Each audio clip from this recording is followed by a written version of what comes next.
Assalamu alaikum warahmatullahi wabarakatuh. Welcome to Muzayyin Montessori School online classes. You are requested to take out your keyboard book 3. So we should start our computer lesson. Now take out your books and open page number 2. Okay. कल हमने unit number 1 की जो है वो reading की थी और हमने देखा था कि हमारे पास कंप्यूटर क्या होता है, कंप्यूटर का हार्डवेयर क्या होता है, कंप्यूटर का सॉफ्टवेयर क्या होता है।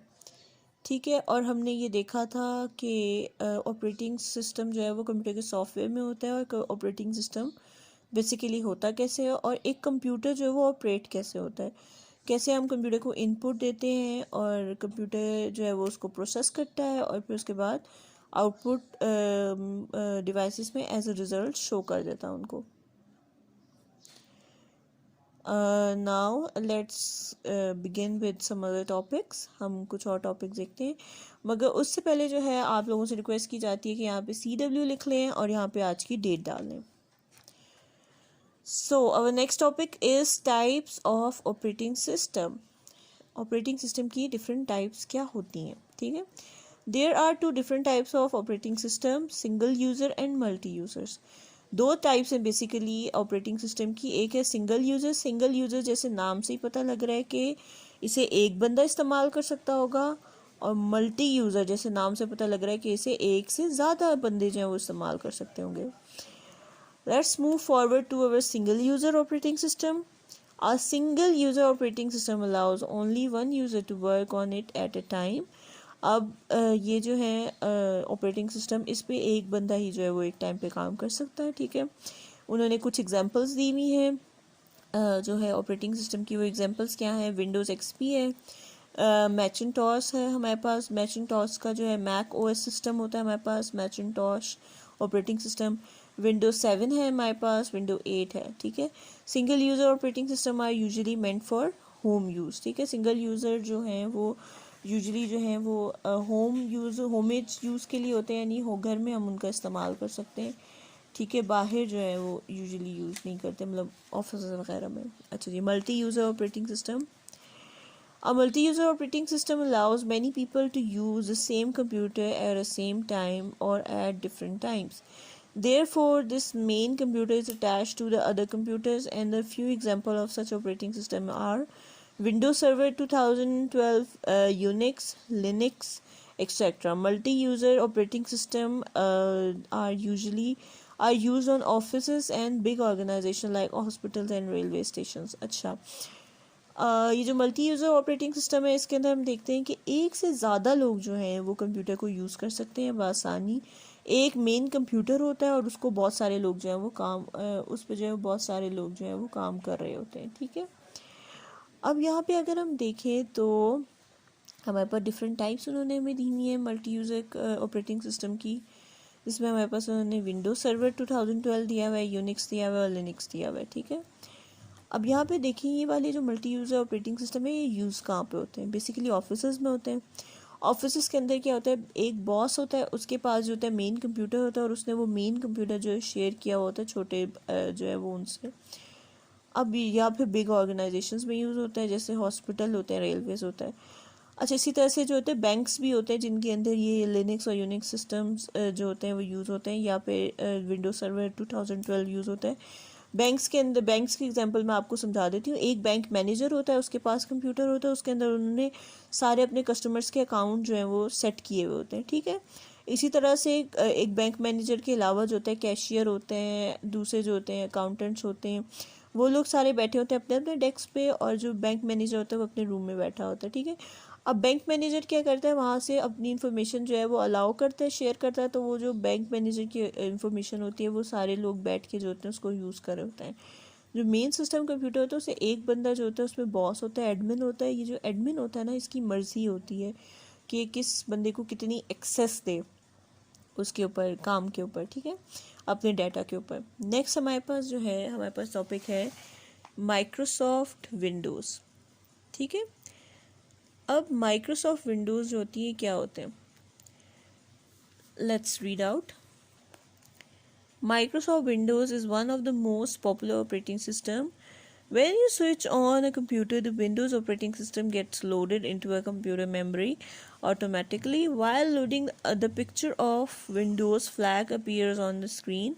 A few seconds later, a welcome message appears. अच्छा जी, यहाँ पे देखिए आप माइक्रोसॉफ्ट विंडोज़ क्या होती है, ये हम जो यूजुअली आजकल कंप्यूटर्स यूज़ करते हैं उसके अंदर माइक्रोसॉफ्ट विंडोज़ जो होती है वो इंस्टॉल होती हैं, ठीक है।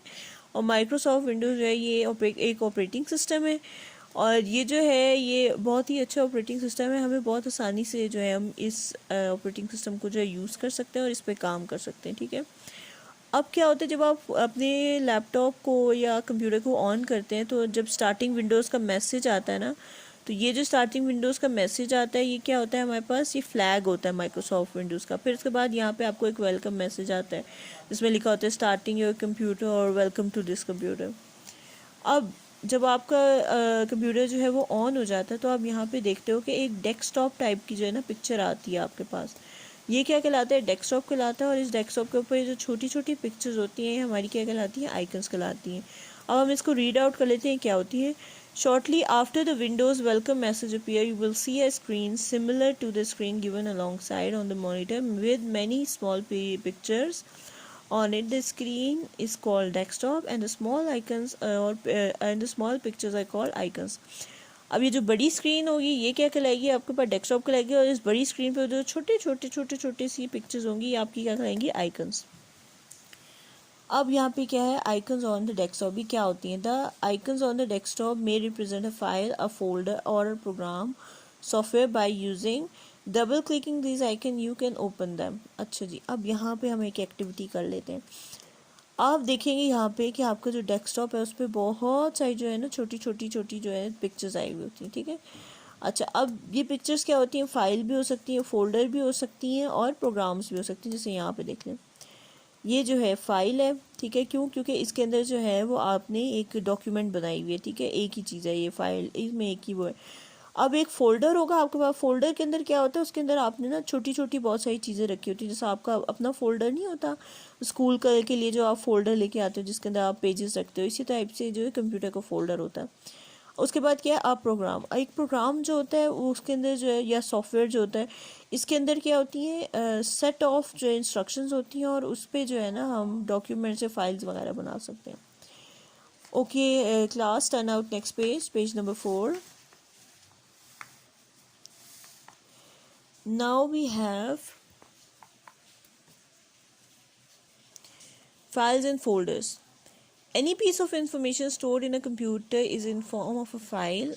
A file in Windows is similar to a file used by you to store test paper, your certificates and many other things. A file can contain data, program, etc. There are different types of the files like sound files, movie files and document files. अच्छा, अब ये जो files होती हैं बिल्कुल ऐसी ही होती हैं कंप्यूटर की फ़ाइल। जैसे आप अपनी स्टडी फाइल्स बनाते हैं ना जिसके अंदर आप अपने पेपर्स डालते हैं, टेस्ट पेपर्स रखते हैं, या आपको जो है वो जब आपके एग्ज़ाम्स होते हैं तो आपकी टीचर्स जो हैं वो आपके पेपर्स को जो है ना एक फ़ाइल के अंदर लगा के देती है ना, तो बिल्कुल ऐसे ही जो होती हैं ये कंप्यूटर की फ़ाइल्स भी होती हैं, ठीक है। ये कंप्यूटर की फ़ाइल्स होती हैं डिफरेंट टाइप की हो सकती हैं, ठीक है। इन कंप्यूटर की फ़ाइल के अंदर जो है वो डिफरेंट टाइप के डाटाज हो सकते हैं, डिफरेंट टाइप के प्रोग्राम्स हो सकते हैं, ठीक है। अब जो डिफरेंट टाइप की फ़ाइल्स होती हैं वो कौन कौन सी हो सकती हैं, साउंड फाइल्स हो सकती हैं, मूवी फाइल्स हो सकती हैं और डॉक्यूमेंट फाइल्स हो सकती हैं। अब जैसे कुछ फाइल्स होती हैं, जैसे किसी बंदे ने गाना कोई रखा हुआ है या कोई नात रखी हुई है, या कोई और जो है वो क्लिप रखा हुआ है, वॉइस क्लिप रखा हुआ है, तो ये वाली फ़ाइल क्या कहलाती है, हमारे पास साउंड फाइल कहलाती है। इस तरह से किसी बंदे ने कोई मूवी क्लिप रखा हुआ हो, कोई कार्टून क्लिप रखा हुआ हो, तो वो हमारे पास क्या कहलाता है, मूवी फाइल्स। नेक्स्ट होते हैं हमारे पास, वो होती है डॉक्यूमेंट फाइल्स। कुछ चीज़ रिटन फॉर्म में पड़ी हुई हो तो हमारी क्या कहलाती है, document file. Each file is represented by a different icon. Each file can also be given a name that is useful to identify the file. It is known as its file name. A folder is used to store a group of files. The icon for a folder is this. Folder के लिए icon जो होता है वो use होता है। अच्छा, एक फ़ोल्डर जो होता है उसके अंदर हम काफ़ी सारी फाइल्स रख सकते हैं, और फाइल्स को जो हम किस तरह से पहचानेंगे कि हमारी फ़ाइल ये वाली फ़ाइल जो है वो मैंने अपनी किस काम की रखी हुई है, उसके लिए हम क्या करेंगे, फ़ाइल को नेम दे देंगे, ठीक है। अब एक फ़ोल्डर जो होता है वो ग्रुप ऑफ फाइल्स होता है, यानी ज़्यादा सारी फाइल्स को इकट्ठी कर लें तो हमारे पास फ़ोल्डर बनता है। The icon for folder is this, folder का आइकन क्या होता है, ये होता है which looks like a folder use for keeping paper. A folder can also contain other folders in it, एक फोल्डर के अंदर दूसरे फोल्डर्स भी हो सकते हैं। ठीक है, नेक्स्ट है हमारे पास task bar. A taskbar is a long horizontal bar at the bottom of the screen. It contains buttons with icons which tell us what program are open on the computer. For example, if the Adobe Photoshop, Adobe Reader, and Word 2013 programs are open, then the taskbar would appear as shown in figure. अच्छा, अब हम यहाँ पे देख लेते हैं कि हमारे पास टास्क बार है ये। ठीक है, टास्क बार क्या होता है, लंबा सारा सा एक वो होता है, स्क्रीन के ऊपर नीचे को बना हुआ होता है। टास्क बार हमें बताता है कि हम एक्चुअल में काम क्या करें, कौन कौन से प्रोग्राम्स जो हैं वो हमने ओपन किए हैं। ठीक है, अब देखें जैसे यहाँ पे आइकन बना हुआ है, ये आइकन जो है वो ओडोब रीडर का है, ये हमें बताएगा कि हमने ओडोब रीडर खोला हुआ है। ये जो है ये वर्ड का है, माइक्रोसॉफ्ट वर्ड का आइकन है, तो हमें बताएगा कि हमने माइक्रोसॉफ्ट वर्ड जो है वो खोला हुआ है। ये जो है वो ओडोब फोटोशॉप का आइकन है, तो ये हमें बताएगा कि हमने ओडोब फोटोशॉप प्रोग्राम जो है वो भी खोला हुआ है। ठीक है, अच्छा जी, that's all for today class. आप लोगों ने क्या करना है, यहाँ पे मार्क कर लेना है कि आज हमने ये काम किया है। ठीक है, और यहाँ जो भी आज हमने रीडिंग की है उसको आपने ट्वाइस यानी 2 टाइम्स जो है वो आपने उन्हें दोबारा से रीड कर लेना है। ठीक है, होपफुली आप लोगों को आज का लेक्चर समझ आया होगा। नेक्स्ट ऑनलाइन क्लास तक के लिए अल्लाह हाफिज़।